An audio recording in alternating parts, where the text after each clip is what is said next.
Hello and welcome back to the MLB DFS slate breakdown for August 2nd. We're here. We got 11 games to go over today. I think it's a fun slate. A lot of different ways to go with the stacks. And we're going to get into it all. As always, we will go over the perfect lineups from yesterday, the winning lineups from yesterday. Then we will get into today's slate, going over some pitchers to consider as well as stacks. A lot to get over. Or to go over. Now, before we get into it, come join us at LineStar. As always, $39.99 per month gets you access to everything we do, all the props, all the DFS, all the best ball.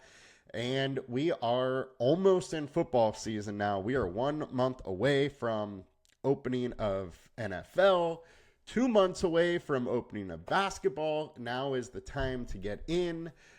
240 gets you access to pretty much all of the baseball season next year. You get all of the NFL, all of NBA, $20 a month. Let's go. Come join us. Let's do it. And let's get into today's show.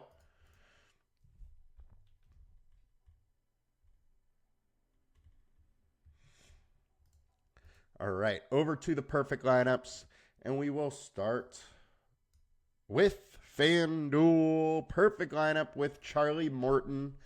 He was the chalk pitcher, and he did enough to get it done. 6 innings, 6 Ks, no earned runs. Got the win, got the quality start against the lowly Marlins. Congrats to those that had him and the Royals, because the Royals were another stack you needed, as well as Cleveland. So the 3-2 stack with the perfect lineup got it done, then a few one-offs. And then the winning lineup went to Density, who had Charlie Morton. They had a 3-man Cleveland, 3-man Angels, and 2-man Kansas City. So heavily stacked, 3 teams stacked instead of, the normal 4. I love this lineup construction. Congrats to them. It is one that is probably underused on the smaller slates. So good work, Density. Congrats on your 15K. And let's move over to FanDuel. FanDuel perfect lineup. Charlie Morton, Carson Fulmer. Then we had a 2-man Royals, 2-man Cleveland, 2-man Chicago stack that got it done, with the winning lineup going to Danny Alms, who had Carson Fulmer, Charlie Morton, and then they had a 2-man Royals, a 5-man Cleveland with a one-off with San Diego's own Mickey Monarch for the Angels. So congrats to them. Nice little takedown there, 50K. And let's get into today's slate. Heading over to DraftKings, high-owned pitchers. Yusei Kikuchi's first start for the Houston Astros. He is 25% owned, 8.6K, 3.5-star alert score. And I'm definitely pretty intrigued by him in this spot. Pitching today is a little tough. There's not a ton of guys that I really feel confident in going to. Kikuchi is one that I do like. However, I got to preface that with he is a guy that we know is inconsistent. He has a huge ceiling, but also a very low. When he's getting hit, he generally gets hit hard, lets a lot of home runs, and so I don't mind having that Tampa Bay's leverage stack, but I do like Kikuchi today, and I'm going to have some of him. He generally gives up a home run or two when he's getting hit, and he'll give up, 4 or 5 runs, something like that, occasionally, but he can also counter that out with a 13K, 7.1 inning, 2 earned run performance that gives you a huge ceiling. So I like him. 3.67 FIP over the last 20, 4.07 over the last 5, 26% K rate over the long term, 30% over the short term. StatCast data is kind of meh. But that also goes to show you his inconsistency as well. I am absolutely fine playing either side of this matchup, but I'm definitely going to have some. Next, Randy Vasquez, 6.1K, 2.1X. As far as a value piece, he's in a really good spot. Look, I will be the first to tell you, I do not think he's very good. However, he's been pitching okay lately. His big issue for DFS is a lack of upside. Now, at least the Rockies strike out a ton, and they're way worse away from home. So I don't mind this spot for Vasquez. Because the Rockies strike out so much, there's a little bit of upside, but so far this season, 18 is his ceiling, which doesn't quite get it done in a GPP unless you really, really nail your bats. So I don't mind going here as an SP2, but it is strictly an SP2 for me. I just don't think he has the ceiling to really, really get it done. And I don't mind going here, but I big time worry about that upside. And him also going back to his 4.72 FIP over his last 20. So he's been pitching way better as of late than he has over the last 20. Now we are a pitcher-friendly park versus a bad lineup. So there's obviously path to success here. Could it be the first game that he goes over 20? It could be. So for that reason, I'm leaving in my player pool. Still interested, but I do have some reservations. Spencer Swellenbach, 8.8K, 1.9x value, 4-star alert score. Guy's been pitching very well lately, and I'm definitely intrigued to have him against this lowly Marlins offense at home. Absolutely intrigued. The wind is blowing in a little bit today, which should help him keep the ball in the park. 45% fly balls, so that wind coming in does definitely favor him quite a bit. A bit intrigued on him, like him, absolutely. Next, Gavin Stone, 7.6K, 1.8x versus the A's. A's are kind of a Jekyll and Hyde offense. They have huge games, get absolutely shut out. They've been hitting decently lately, but I don't know how long that can really keep going due to the fact that their splits over the last 150 games just aren't that great. The last 20 is solid. 200 ISO, 335 WOBA, both are very intriguing. Gavin Stone at 6x or 6K, I do have some interest, but he lacks ceiling unless he goes, 9 innings. So that's my issue there, but I don't mind having a little bit. Not going overboard for sure. Tyler Phillips, it is versus the Seattle Mariners team that's not that good. They've been hitting better lately, but I would expect them to turn back into a pumpkin sometime soon, especially without J-Rod. He lacks some strikeout upside, but he has shown he's able to be efficient and work deep into games. It's in Seattle, very pitcher-friendly park. They strike out a lot. I'm a little bit intrigued, but definitely not going overboard on him. Joe Ryan, shocked that he's not more owned. He's probably my favorite pitcher on this slate. He's been pitching great. 3.4 over his last 20 for his FIP, 2.37 over his last 5. And I think a lot of people are going to be a little scared off because of his ERA lately and his performance lately. But a lot of that is just bad luck, and he's been striking out a ton of guys. He's in an amazing matchup. He's at home. Give me all the Joe Ryan, especially if he's coming in a little lower owned. I think this is just a great spot for him. 20% owned versus, 26% Kikuchi. Give me Ryan all day long. Shane Baz, 11K. Look, Baz is a big-time prospect. He has shown some strikeout upside. He is in a tough matchup, no doubt, but I don't mind having some Shane Baz here at 6.8K. He has a ceiling you like. It is just a tough matchup you got to deal with. So maybe click and pray. Outside of that, I'm really not too intrigued by anything else. Andrew Abbott has a decent matchup, but it's in Cincinnati. He allows 50% fly balls. He's given up a lot of barrel balls.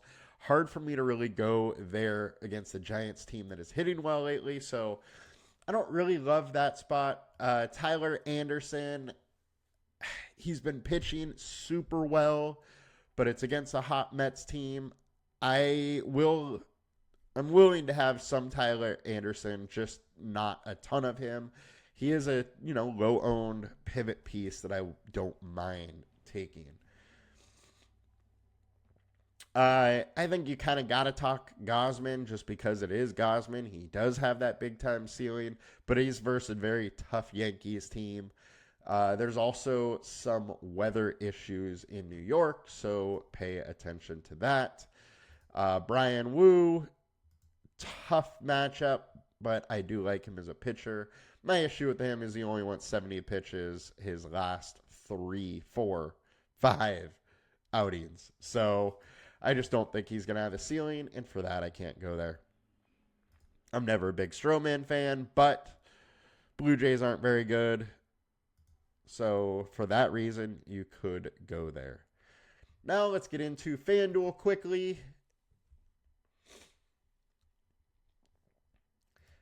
High-owned Yusei Kikuchi and Joe Ryan. Those two are the highest owned, as I think they should be. I'm big time on the Ryan fan. I do like Kikuchi. I like Spencer Swellenbach. Those three are probably my primary targets, and it might be hard for me to get anybody else, really. Willing to probably take some Shane Baz. He has shown that he has some upside if he gets it going. I don't fully trust these numbers due to the fact that it's been a very small sample size, but I think he has the upside in a decent matchup, so I am willing to go there. Tyler Anderson, you can do it. Just, I do worry about upside. He's had a couple games where he's really got it going lately. So maybe he's in form to get it. And the Mets, while they have been good versus lefties over the last 150 games, over the last 20, not that great. 222 average, 190 ISO. So they're still hitting the ball very hard, but only a 308 WOBA. They have struggled a little bit to get on base versus lefties. And I can't really go to anybody else here. I think it's going to be hard for any of them to have the ceiling as the top three guys, and likely on FanDuel kind of sticking there. With FanDuel, because it's only one pitcher, you can get different with, say, Swellenbach pretty easily. And, really Kikuchi as well. Today's stacks, I think the ownership is so spread out that it's going to be very easy to get different, and it's kind of a play whoever you want type day. Now, let's get over to DraftKings to check out some stack attacks.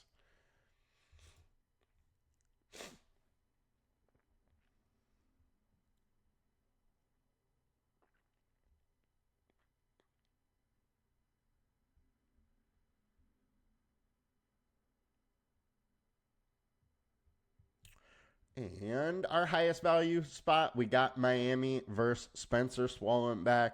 Look, Miami's been hitting decently lately, so for that reason, I'm fine with taking a little bit of Spencer. I don't absolutely love it, but I'm fine with it. Kikuchi stacking against him with Tampa Bay, I'm very interested in that. Tampa Bay can score fantasy points in a ton of different ways. We know Kikuchi can get hit.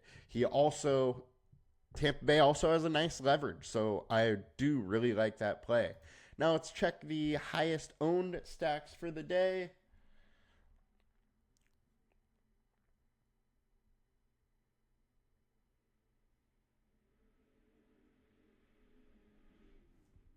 And the highest owned, look, only 55% owned, and this is why I'm saying that it's a play whoever you want type day. Ownership is just so spread out with the stacks that literally just play the best plays stack-wise. Not much reason to get super different today. Kevin Gausman versus the Yankees is one of the higher-owned ones. We know Gausman has a ceiling, but he's also got, beat up a little bit this year. Hasn't looked fully himself, so it does make some sense to want to go to New York. Dodgers versus Joey Estes. Definitely a bit intriguing. Dodgers lineup is solid. It is likely still that same, poor lineup we have expected. However, the guys that they traded for should be active, and it is going to give them a lot more firepower and a lot more flexibility with their lineup. So I definitely am a little interested in Dodgers. Rosario's probably back in the lineup today, and that is a big boost to their offense for sure. Yankees, we talked about that. Minnesota versus Davis Martin. I think this one is very interesting. Minnesota, huge upside with their offense. They have some power. They have speed. They kind of got it all. Martin's been, okay, but the bullpen behind him is trash. Let's go to the highest projected. Assuming we're going to see some Yankees and some Dodgers here. Oh, Boston. Nice. I like when we get one that we haven't talked about yet. So Boston versus Texas. Not totally sure who the starting pitcher is here for Texas yet. And we are in Texas, but Boston, good offense, going super low owned. So that is very interesting that we haven't projected this high. Cincinnati showing up a little bit versus the Giants. It is Great American Small Park. Definitely intrigued. Both of these offenses are going against a poor bullpen. So if starter's not lasting long or it is a bullpen type game, both are very interesting. Let's check the high ceiling play before we look at the overview of teams and the highest implied totals. And highest ceiling, we got Yankees, we have Oakland, and Boston. Oakland's a little interesting. Gavin Stone hasn't really got crushed much, but Oakland's been hitting well. They're not very expensive. Definitely a little interesting there. Yankees, we talked about. Boston, we talked about. Teams tab it is with the highest implied total today going to Atlanta. It seems like Atlanta's starting to hit. They have hit a ton of homers lately. They're at home. Absolutely intrigued with going with some Atlanta at 5.1, Cincinnati 5.1, Minnesota 5.1, Mets 5.1, all tied for the highest implied run total. All of them are interesting. I think of these four, the Mets are the least likely for me to go to. However, over the last 150 games, they hit lefties really good. So still a little intrigued with the Mets. Yankees, a little interesting. The bullpen behind Gausman's terrible. Gausman gets lit up a little bit. He becomes interesting. Baltimore versus Carlos Carrasco. It's too good of an offense versus a meh starter. So definitely intrigued there. And Boston versus Texas. Cleveland 4.8. Texas 4.8. All of those teams are at 4.8. And this is why I'm saying ownership is going to be so spread out today. We have the top half of the teams are within 0.5 implied total. So, I mean, that's literally nothing. And look at that implied run total more as a median. So the range of outcomes for all of these teams are very, very similar.